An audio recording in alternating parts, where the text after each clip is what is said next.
你做唔做到呢兩個動作呢？如果腳踭掂到 pat pat， 膝頭掂到下巴，即係你下身嘅柔軟度足夠。如果掂唔到，甚至差好遠，咁代表你嘅髖關節同埋膝頭哥嘅靈活度都嚴重不足。再唔理佢，可能甚至乎連行路着襪都有困難。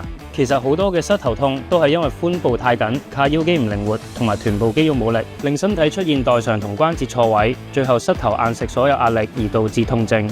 要有效同時提升髖同膝頭靈活度，可以試下夾式伸展。好多人以為夾式伸展只係拉 pat pat 同後腿，覺得做唔到係關大腿肌肉事，但事實上係你髖關節同膝頭太緊，只要練得準確，就可以一次解決兩個問題。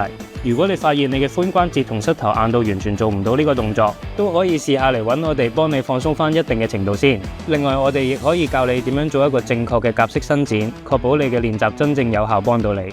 如果你發現你嘅髖關節同埋膝頭哥靈活度低到影響生活，DM我哋啦。